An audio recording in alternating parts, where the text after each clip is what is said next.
U ꯌꯦꯡꯉ ꯂꯥꯛꯄꯁꯦ auto ꯐꯪꯗ꯭ꯔꯦ ꯒꯥꯔꯤ ꯂꯩꯇꯕꯅꯤꯅ ꯈꯣꯡꯅ ꯑꯗꯨꯝ ꯊꯣꯛꯂꯛꯑꯦ ꯀꯩꯗꯧꯅꯤ ꯒꯥꯔꯤ ꯂꯩꯇꯕ ꯑꯩꯈꯣꯏꯗꯤ ꯈꯣꯡꯅ ꯑꯗꯨꯝ ꯊꯣꯛꯂꯛ ꯇꯥꯕꯅꯤ ꯃꯌꯥꯝ ꯂꯥꯏꯚ ꯌꯦꯡꯕꯤꯔꯤꯕ ꯃꯌꯥꯝ ꯇꯞ ꯇꯞꯅ ꯑꯗꯨꯝ ꯊꯣꯛꯄ ꯇꯥꯔꯕꯅꯤ ꯇꯧꯔꯤꯁꯦ ꯁꯤ ꯆꯤꯡ ꯌꯦꯡꯉꯨ ꯑꯦꯒ꯭ꯔꯤꯀꯜꯆꯔꯒꯤꯗ ꯌꯧꯔꯦ ꯊꯥꯁꯤ ꯐꯖꯗ꯭ꯔꯥ ꯑꯣ ꯁꯥꯊꯤꯌꯥ ꯒꯥꯔꯤ ꯑꯃꯁꯨ ꯂꯥꯛꯏ ꯍꯦꯜꯂꯣ ꯒꯨꯗ ꯏꯚꯤꯅꯤꯡ ꯃꯌꯥꯝ ꯀꯅꯥꯝ ꯂꯩꯇ꯭ꯔ ꯃꯥꯜꯂꯦ ꯑꯩꯒꯤ ꯚ꯭ꯌꯨꯋꯔꯁꯤꯡ ꯑꯃꯗꯤ ꯂꯥꯛꯑꯦ ꯍꯦ 100% ꯀꯥꯏꯅ ꯊꯥꯔꯛꯏꯁꯤꯅ ꯀꯔꯤꯅꯣ ꯗꯥꯇꯥ ꯌꯨꯖꯦꯁ ꯀꯥꯏ ꯑꯩꯕꯨ ꯉꯁꯤ ꯃꯣꯕꯥꯏꯜ ꯄꯥꯏꯗ꯭ꯔꯤ ꯑꯗꯨꯏꯁꯨ ꯗꯥꯇꯥꯁꯦ 100% ꯌꯨꯁ ꯍꯥꯏꯅ ꯊꯥꯔꯦ ꯏꯊꯟꯇꯅꯤ ꯆꯠꯂꯤꯁꯦ ꯖꯨ ꯂꯝꯕꯤꯗ ꯁꯥꯒ ꯊꯣꯛꯂꯛꯑꯗꯤ ꯐꯖꯅꯤ ꯋꯥꯎ ꯋꯥꯎ ꯋꯥꯎ ꯖꯨꯗ ꯁꯥ ꯌꯦꯡꯉꯨꯕ ꯑꯗꯨꯒ ꯑꯣꯇꯣ ꯂꯩꯍꯧꯗꯕ ꯑꯣꯇꯣ ꯈꯥꯝꯍꯧꯗ꯭ꯔꯦ ꯑꯗꯨꯅ ꯈꯣꯡꯅ ꯑꯗꯨꯝ ꯊꯣꯛꯂꯛꯑꯦ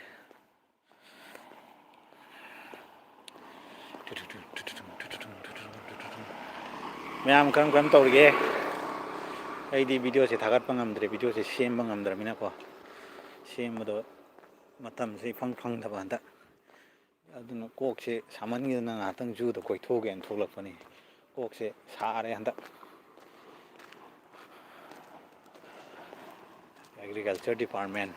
ꯑꯦꯒ꯭ꯔꯤꯀꯜꯆꯔ ꯗꯤꯄꯥꯔꯠꯃꯦꯟ ꯅꯠꯇꯦ ꯑꯦꯒ꯭ꯔꯤꯀꯜꯆꯔꯒꯤ ꯀꯣꯂꯦꯖ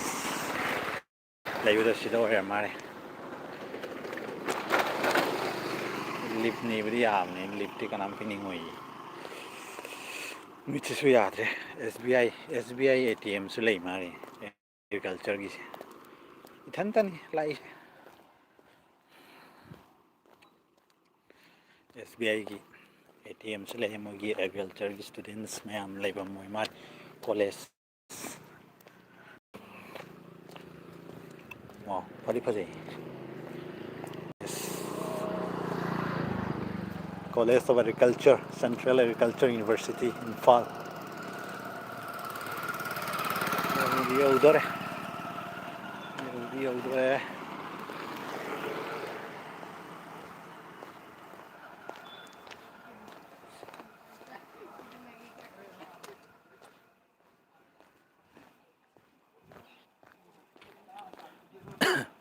ꯃꯌꯥꯝꯁꯦ ꯌꯦꯡꯅꯤꯡꯗ꯭ꯔ ꯃꯥꯜꯂꯦ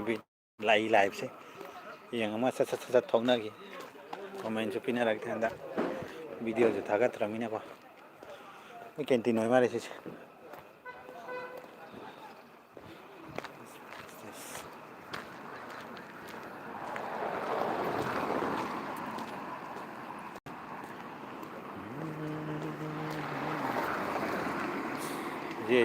ꯖꯨꯗ ꯌꯦꯡꯉꯨꯔ ꯊꯣꯛꯅꯔꯛꯏꯅꯦ ꯃꯌꯥꯝꯁꯦ ꯃꯣꯏ ꯐꯦꯃꯤꯂꯤ ꯄꯨꯔꯒ ꯂꯥꯛꯅꯔꯦ ꯈꯔ ꯑꯃꯅ ꯃꯥꯏ ꯅꯨꯄꯤ ꯄꯨꯔꯛ ꯈꯔ ꯑꯃꯅ ꯃꯆꯤꯟ ꯃꯅꯥꯎ ꯂꯥꯛꯃꯤꯟꯅ ꯈꯔ ꯑꯃꯅ ꯅꯨꯄꯤ ꯄꯨꯔꯛ ꯃꯆꯥ ꯐꯦꯃꯤꯂꯤ ꯂꯣꯏꯅ ꯂꯣꯏ ꯊꯣꯛꯅꯔꯛꯑꯦ ꯑꯩꯗꯤ ꯒꯥꯔꯤ ꯌꯥꯎꯗꯕꯅꯤꯅ ꯈꯣꯡꯅ ꯑꯗꯨꯝ ꯊꯣꯛꯂꯛꯑꯦ ꯁꯨꯡꯌꯧ ꯌꯧꯗꯦ ꯁꯥꯡꯈ꯭ꯔꯦꯕ ꯁꯤꯒꯤ ꯀꯩꯅꯣ ꯂꯝꯕꯤꯁꯦ ꯀꯩꯅꯣ ꯁꯣꯠ ꯂꯥꯎꯔꯛꯏꯁꯤꯅ ꯁꯣꯝꯗ ꯎꯏꯁ ꯁꯣꯔ ꯂꯥꯎꯏ ꯅꯨꯡꯗꯥꯡꯗꯒ ꯆꯠꯂꯣꯏꯗꯤ ꯆꯠ ꯉꯝꯖꯔꯣꯏꯗ ꯑꯩ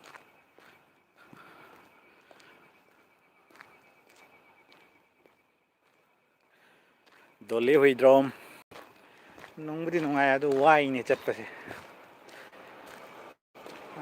ꯗꯣꯜꯂꯤ ꯍꯨꯏꯗ꯭ꯔꯣꯝꯁꯦ ꯈꯪꯕꯨꯗꯤ ꯈꯪꯉꯦ ꯑꯩꯒꯤ ꯚꯤꯗꯤꯑꯣꯗ ꯌꯥꯝꯅ ꯀꯣꯃꯦꯟ ꯀꯩꯀꯥ ꯌꯥꯝ ꯄꯤꯕꯤꯔꯛꯄꯅꯦ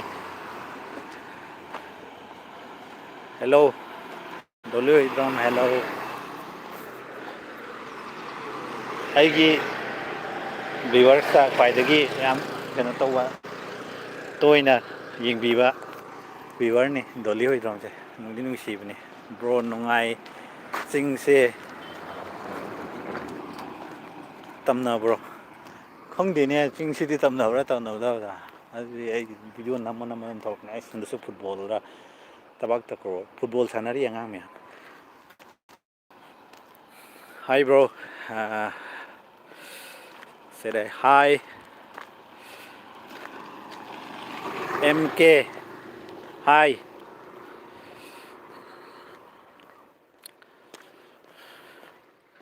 Bro aigi sak amta bro aigi sak amta khangna se number amta piro. Number di kona pirage sakti dum khangna be dum khangna ri sidi. Sida kainom lei sam samba haizabani samna haizabani warau de da kari warau de na sibo. Number piro khangna si wari sana si habadabu kari khangna de nusi bidana haibira kone thagat chare si laisangam su lei faida kari laisang khangde kali mai be mara khangde cycle thorat na gai ngarian ngarang chingse hainei hai chingse hainei haye mina di tamnei ana khangdebo sadu dekha tholo gai ki ye thantani lambi da chali se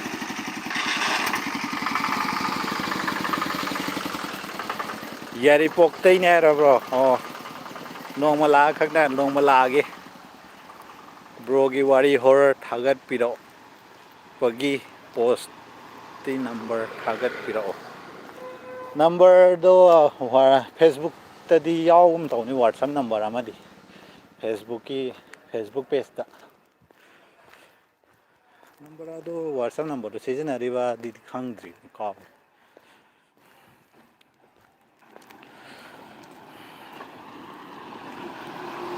sungyo he yo di da lambi cha sina mo ai mu theng adi amu son mu farak mi ta tan adori da ai so khrang an tan tholom dong khoi do gari sei mang thol le na brogi wari hor ai yo ramare chile okay chele gari me am chele ai gari am tang tong jagi ge iroisemba zu da changuba zu yengena pungmari dal thingi close to bodo pungmari da thing mare ai khang na me dum lei thura ba tan dhore lauraga matam loi bire asom thopiro haina laurpa adoi di thole adoi gari su le namdra adoi khong na tap na dum tholak pa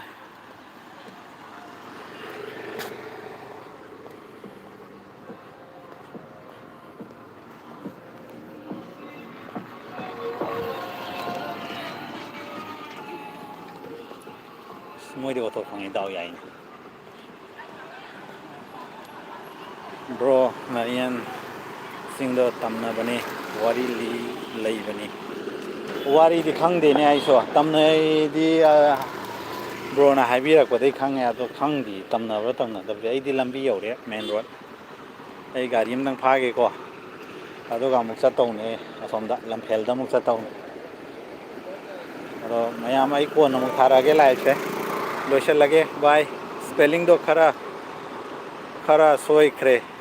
sauya di spelling do soi gra ba khang de ne soi gra ba khang de ai su thu nam ja ma da dum soi gra mare sorry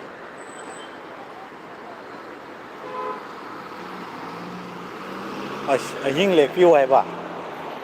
asa do di thanta dinga mo he lek ko di are ai ko na muk thara ge lai se sai loisha lage mayam bye happy new year mayam kumna